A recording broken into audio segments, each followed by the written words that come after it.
Welcome to the deep dive. Today we are strapping in for what might be one of the most dense, verbose, and philosophically challenging pieces of music ever written. It's a big one. It is.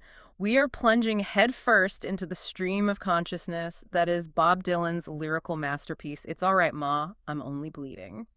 It's just an amazing pick for a deep dive because, unlike a lot of protest songs that are really tied to a specific moment or a political figure, this one is built on these universal, timeless philosophical foundations. That's right. Our source material today is the definitive text, the complete official lyrics, and, maybe just as important, the metadata, the history of it, its incredible longevity on stage, which spans, almost half a century. Yeah, exactly.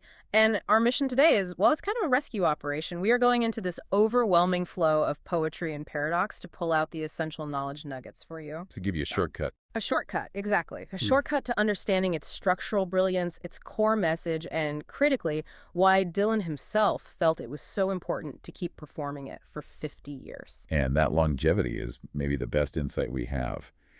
The track first appeared on the 1965 album, Bringing It All Back Home. The electric pivot.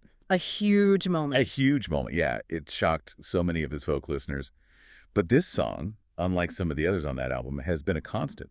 We know it was first played live in September 64. And it lasted all the way to October 2013. Almost 5 decades. 5 decades and 772 live performances, according to the historical sources. And that number isn't just trivia, right? It says something about the song's function. It's not just a popular song. It's a foundational text. Yeah. A recurring work that he clearly felt was necessary to revisit over and over again. He was testing its relevance against changing times. And every time he performed it, he was basically reaffirming this manifesto of radical independence. Absolutely. Okay, so let's unpack this monumental achievement. Let's start right at the beginning, where Dylan immediately tells us that reality is, completely upside down.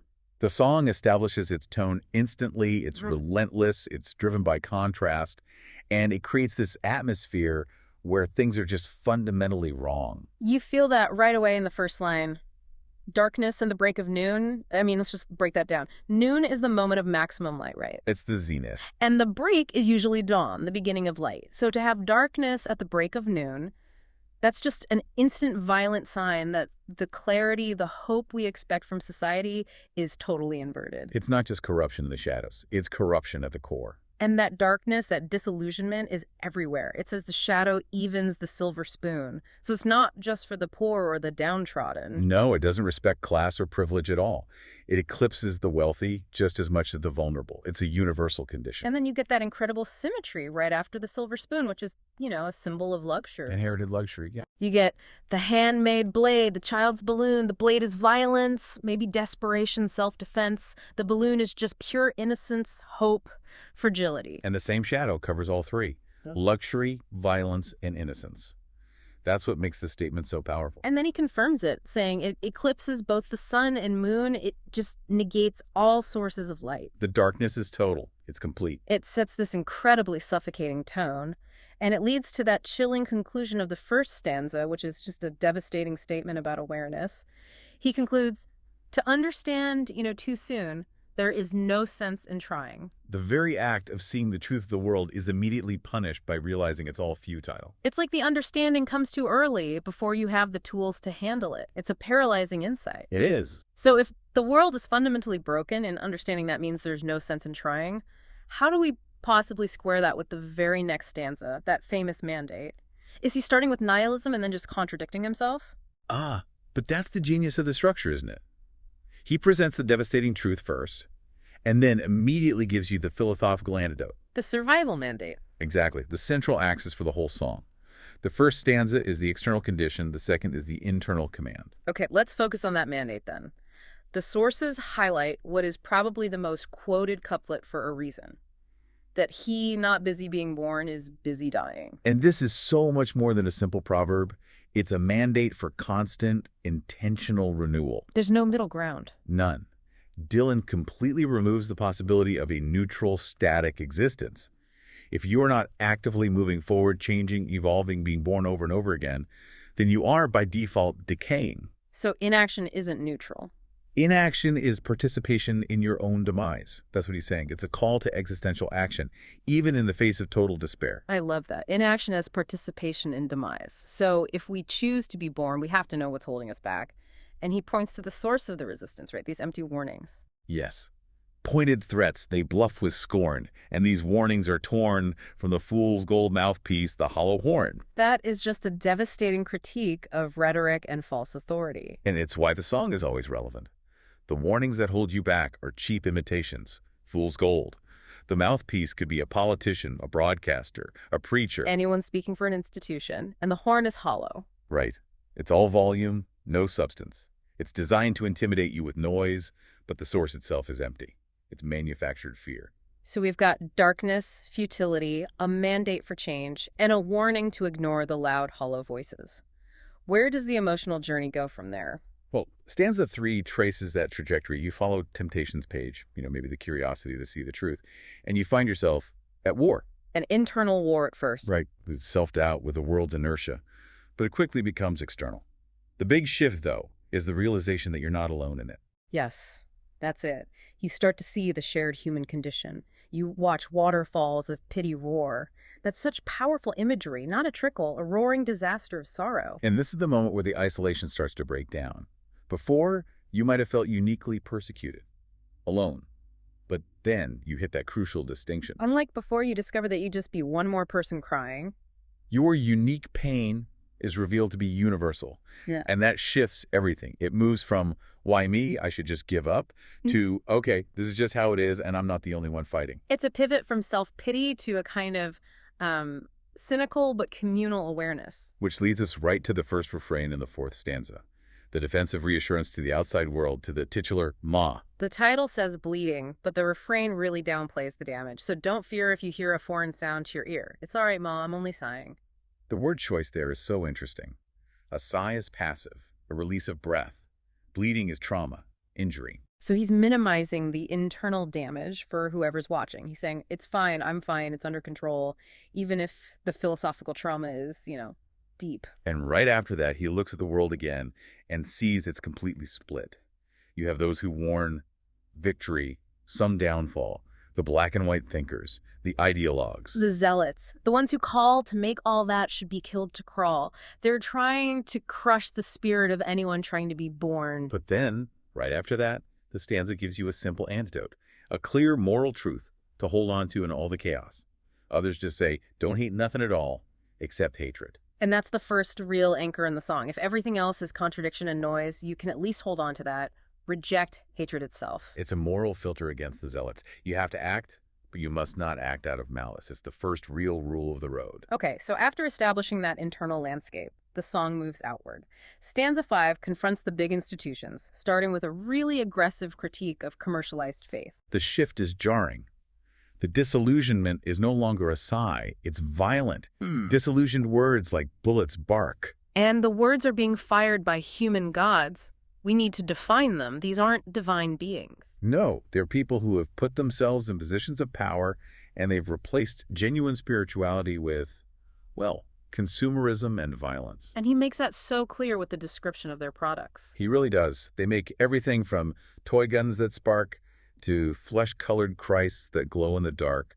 We have to just sit with that couplet for a second. The juxtaposition is amazing. On one side, toy guns that spark. Simulated violence, teaching kids to be comfortable with conflict as entertainment. But the flesh-colored Christ that glow in the dark is even more potent.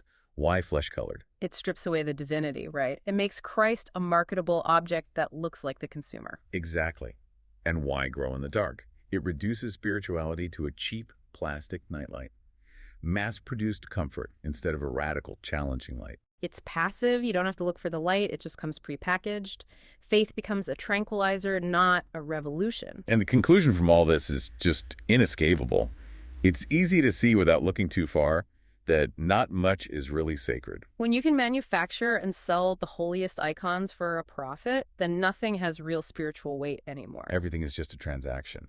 So we move from commercialized faith to the institutions of knowledge and political power in stanza 6. You get this paradox. Preachers preach of evil fates, and teachers teach that knowledge waits. But the implication is that both are just tools for getting ahead. Knowledge waits, but following it can lead to $100 plates. So the goal of education isn't enlightenment, it's just an expensive meal. It's social status. And goodness hides behind its gates. Yeah. True virtue is locked away, inaccessible, hidden by the very institutions that claim to promote it. But then he delivers this incredible leveling statement, a line designed to remind you that underneath it all, the system is run by vulnerable, fallible people. The masterstroke. But even the President of the United States sometimes must have to stand naked. In 1965, with Vietnam escalating, the presidency held this almost mythic power. To say that, to assert that the ultimate authority figure is fundamentally exposed, that's a profound act of demystification. It strips away the facade, the flags, the speeches, and says the person underneath is just a fragile human being. And think about how he kept singing that line through Watergate, through every scandal. It just proves it's a timeless reminder that power is an artificial costume. So if the institutions are phony and the leaders are naked, what are the real constraints we have to worry about? Stanza 7 makes that distinction very clearly. And though the rules of the road have been lodged, it's only people's games that you gotta dodge. The rules of the road are the fixed things. Mortality, physics, basic ethics, they're unavoidable. But the people's games are the artificial systems, the social, economic, political structures. Yeah. And crucially, they're optional. You don't have to destroy them, you just have to dodge them. It's about strategic navigation. And because you can dodge them, the speaker offers that second bit of reassurance. And it's all right, Ma, I can make it. This isn't a sigh anymore. This is a quiet declaration of competence. Yeah, confidence. I can navigate this. But that confidence is immediately tested in stanza 8, which is the song's most direct attack on mass media and advertising. This is the primary engine of the people's games.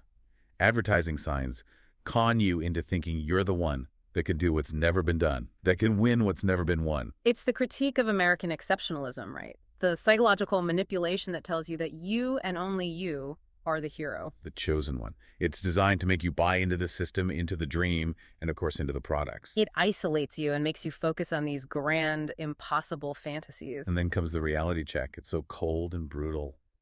Meantime, life outside goes on, all around you. While you're caught up in the con, fixated on your heroic destiny, real life, which is totally indifferent to you, just keeps going. It's a reminder to focus on observable reality, not the fantasy you've been sold. So that constant critique of external forces, the institutions, the ads, the fake gods, it forces the speaker to turn inward. And that leads to these intense themes of isolation and ultimately independence. Yeah, stanza 9 starts at this really painful cyclical process of finding yourself. You lose yourself, you reappear. Which suggests that independence isn't a one-time thing. It's a constant deconstruction of the self that was defined by all those external forces. Yeah. You have to shed the identity they marketed to you. Suffer through the vacuum. And then the true self can emerge. And the result of that cycle is this sudden, paradoxical fearlessness. You suddenly find you got nothing to fear. Alone, you stand with nobody near. The fearlessness comes from detachment. If you're already alone, what's left to lose? You can't be manipulated by social pressure. Solitude becomes your shield. But that hard-won independence is immediately threatened, isn't it, by external validation? A trembling, distant voice, unclear, that startles your sleeping ears to hear that somebody thinks they really found you. And that voice is so unsettling because external definition is the enemy. Anyone who claims to have found you is trying to categorize you, to define you on their terms. And that threatens the freedom you just gained. This brings us to stanza 10, which so many people see as the absolute lyrical core of the song's anti-establishment stance. It's maybe the most powerful statement of identity in his whole catalog. He acknowledges the question of belonging. The question in your nerves is lit, but the answer is fiercely internally negative. That it is not he or she or them or it that you belong to. It's a profound declaration of refusal, a complete repudiation of any external loyalty that tries to define or claim you. And let's break down those 4 rejections. He or she is personal relationships, authority figures. Right. Them is the classic group. The political party, the social club, the mob. And it. Yeah. That's the most forward-looking one. In 65, it could be the system, the state. Today, it speaks perfectly to algorithms, data, corporate structures. He refuses to be subservient to any outside entity, personal, collective, or abstract. This is the definition of radical self-ownership. But I have to ask, isn't this just a new kind of rigid ideology, the ideology of absolute isolation? By defining yourself by what you don't belong to, haven't you just built a new cage for yourself? That is a brilliant point, and the song anticipates that. It's a necessary detachment, but not necessarily a permanent retreat. The speaker uses this freedom as a shield, and once that boundary is set, he immediately contrasts himself with those who are still trapped. In stanza 11, while the masters make the rules, the speaker just says, I got nothing, Ma, to live up to. And that's total liberation. Without external expectations, the pressure is just gone. And he contrasts that with them that must obey authority, that they do not respect in any degree. The conformists. The vast majority who are slaves to a system they despise, but they're trapped by fear or necessity. Exactly. And because they're trapped and they're resentful, they speak jealously of them that are free. But the ultimate self-betrayal is how they treat their own creativity, their own lives. Cultivate their flowers to be nothing more than something they invest in. Their flowers, their passion, their life's work, it's been stripped of all intrinsic value. It's just return on investment now. The purpose isn't beauty or self-expression, it's profit. They've monetized their own souls. Which just reinforces why that anti-affiliation creed was so necessary. You have to reject it to avoid becoming just an investment vehicle for someone else.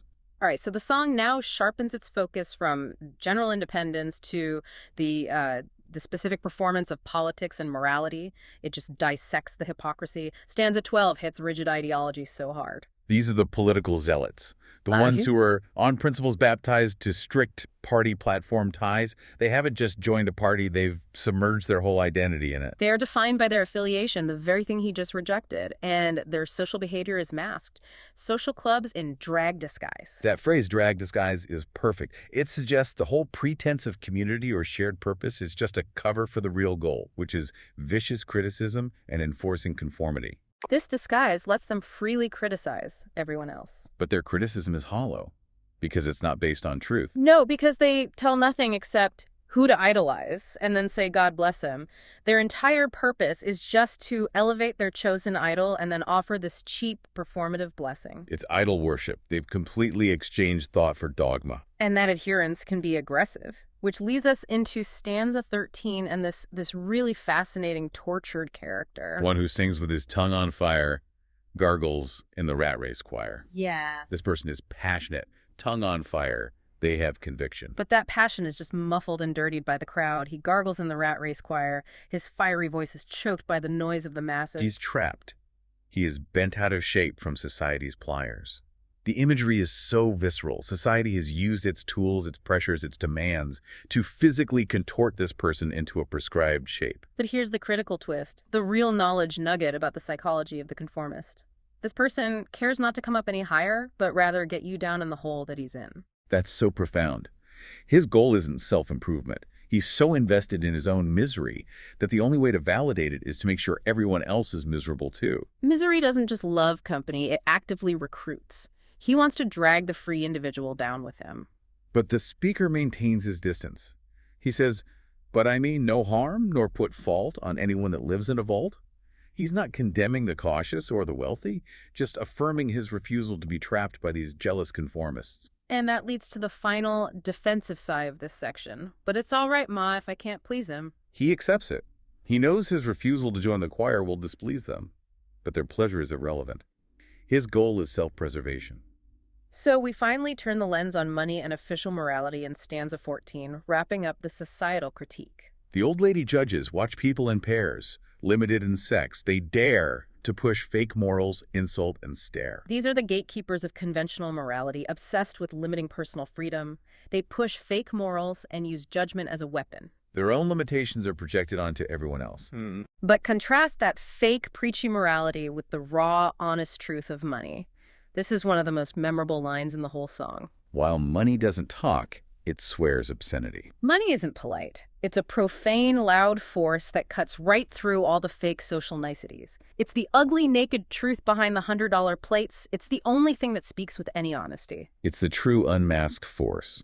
And the ultimate summary of this entire external world is a blanket declaration. Propaganda, all is phony. That's it. Everything external politics, faith, commerce, morality is tainted by performance and deceit. You can't trust it. We've reached the final confrontation. After cataloging and rejecting all the falseness, the speaker has to face the one reality money can't buy its way out of. Mortality. And stanza 15 focuses on those who deny it. who aggressively defend abstract, unseen concepts. Them that defend what they cannot see, with a killer's pride, security. They defend ideology, false gods, dogma, things they can't verify, with this fierce, violent certainty. Their whole sense of security is tied to a blind, aggressive belief system, and they prioritize the comfort of having the answer over the discomfort of the truth. And the punishment for that denial comes when they face the one undeniable reality. Death's honesty won't fall upon them naturally. This is the shock that blows the minds most bitterly. Because death is the only honest experience left in a world where all is phony. And because they spent their whole lives defending illusions, the arrival of death isn't a natural conclusion for them. It's a bitter shock that shatters their whole worldview. And the consequence of that lifelong denial is just isolation. By rejecting the ultimate reality, they cut themselves off from the shared human condition. Life sometimes must get lonely. That loneliness sets the stage for the speaker's own final confrontation in stanza 16. It's so physical. My eyes collide head-on with stuffed graveyards, false gods. He's not looking away anymore. He's forcing the encounter. He sees the remnants of denial, the stuffed graveyards, the idols he's been critiquing, and he collides with them. And this leads to this active physical rejection. He starts to scuff at pettiness, which plays so rough. He's done engaging with the small, vicious games. He's walking right over their rules. And then you get that incredible image of defiance. He walks upside down, inside handcuffs. The handcuffs are the societal constraints, the people's games. But by walking upside down, he's already subverting their purpose. He's rendering them useless even before he breaks them. He refuses to play by the rules of constraint. And the final psychological and physical break comes right after. He reaches a saturation point. He kicks his legs to crash it off, says, okay, I've had enough. What else can you show me? He's demanding more. He has accepted death. He has rejected illusion. The system has nothing left to throw at him. That challenge, what else can you show me? That's the sound of total freedom. And he knows that freedom has consequences. He accepts the danger. And if my thought dreams could be seen, they'd probably put my head in a guillotine. Radical independence, the total rejection of he or she or them or it, is a capital offense in a conforming society. He gets it. He's not trying to avoid the guillotine anymore. He understands the price of being born, and he's willing to pay it. And that leads to the final line, the ultimate conclusion that strips away all the pretense and critique and pivots from aggressive resistance to this serene, irreducible acceptance. But it's all right, Ma. It's life, and life only. After 15 dense stanzas of paradox and propaganda and fear, the answer is just existence itself. The resolution isn't an ideology. It's just accepting life in its honest state, severed from all the external definitions and games. It's the final, hard-won truth. There is only life, and that's enough. Hashtag outro. So after all that, the key takeaways are pretty clear, aren't they? The necessity of constantly being born, the rejection of false piety, the absolute mandate of independence from he or she or them or it. And that final hard-won acceptance that there's nothing more profound than life itself. Exactly. And we have to circle back one last time to the metadata. The fact that Dylan carried this song with him for almost 50 years, playing it over 700 times, that tells you everything. It's on all the definitive live albums. Before the Flood in 74, the Rolling Thunder Review in 75, the 30th anniversary concert in 93.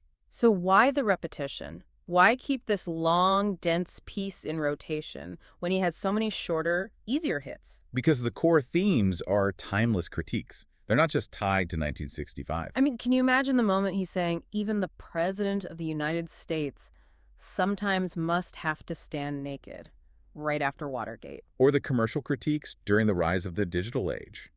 Every time he performed it, he was reaffirming the need for radical self-definition against an increasingly phony world. He was telling the audience that the struggle for genuine independence hasn't changed. The deceit of advertising, the pressure of the rat race choir, these things don't get old. The song is a constant checkpoint, a litmus test for your own integrity. So why should you care about a 1965 poem today? Because the central conflict is universal. The rules of the road are still there. And games of people, the political trialism, the social media performance, the consumerist they still need dodging. The struggle to belong only to life and life only is still the highest form of freedom. This song is a practical guide. It suggests the moment you accept your solitude is the moment you get the courage to say, I have had enough. Okay, so here's the provocative closing thought to tie all this together. The denial of death, the guillotine thought dreams, the paradox of finding yourself by losing yourself. Okay. If understanding comes too soon, as the first stanza warns, and knowledge waits as the teachers teach, and you finally land on, it's all right, ma, it's life, and life only, what is the real difference between just sighing and genuine acceptance? The challenge the song leaves you with is figuring out when you have to patiently dodge the people's games, walking upside down inside the constraints, and when the falseness is built up so much that you have to stop, drop your reserve, and kick those constraints off entirely.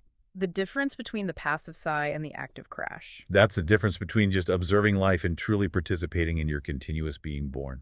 And that choice between dodging and crashing off is yours alone. That's the real deep dive. Indeed. Thank you for joining us on the Deep Dive.